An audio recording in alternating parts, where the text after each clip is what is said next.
I'm up at the yard clearances that I've used mostly for growing small colonies and replacements for the ones that are down in radishes. And here's what I've got with yellow jackets. So this one colony is really being hammered by them. I put my old queens, when I was pulling them out, into some of these nucs, and some of them are still doing well, and I'm going to use those now as replacements for some that have gone queenless. But this one is just infested with the yellow jackets. They've got a hole in the back here that would be for a second colony where you could divide it, and I opened it up to give them some more room, and I had it plugged with grass. But as you can see, the yellow jackets found their way through it, and the bees aren't guarding that entrance. The yellow jackets up here at Clarence's are just horrid. He butchers rabbits up here, and there's just lots of feed for the yellow jackets for years. So I'm going to get a lot of poison out here next year. And now I'm going to block this entrance off, and then they'll just have one small entrance on the other side to defend, and hopefully they can keep them out of there. Or I'll get up here early in the morning. I need to pull most of these and take them down to my main yard anyway. So that's what the yellow jackets will do, and eventually they get so many of them in there, they'll just run this small colony off. The colony will just leave. So that's why we need to control them. So one of the things I'm working on is getting all my colonies at the same height, so that they'll load and transport and ship well. So here we've got one that has brood in this medium that was on it, and so I've got it above a queen excluder so the brood can go ahead and emerge. And I just checked it, and there's still cat brood in there. So as soon as that's emerged and out, then I can pull that box off. And I've got others that just aren't as strong as some of them that were in the video yesterday.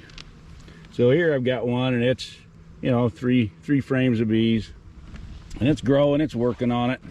I'll keep feeding it and it'll keep growing, but I need another box on it for transport, and I don't want them to just have this whole huge empty box above them. They'd have too much space. It's not good. You want to keep them confined, let them grow a little at a time into their space. So what I've done, I've got these propolis traps that run on the top of these colonies, and I really like them. They allow the bees, that one's going to be stuck to the lid. They allow the bees to open and close the vent on top and allow out however much air they need to.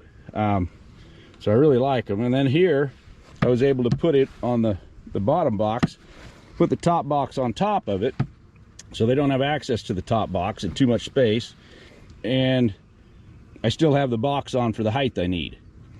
But one concern is wax moth getting into this stuff and tearing it up. It's already had some wax moth damage that I've had them in the freezers and cleaned them up, but a lot of my frames are just in that condition. So I don't want a wax moth getting back in there and destroying it.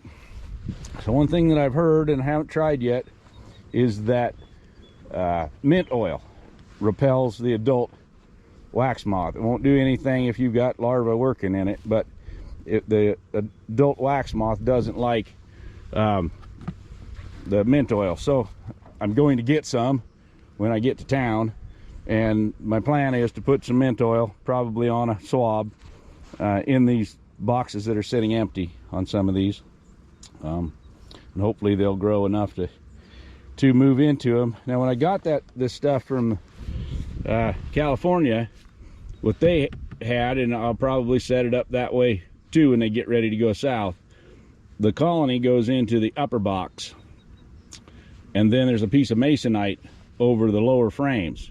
They can get around it if they need to grow into it. It's not sealing it completely.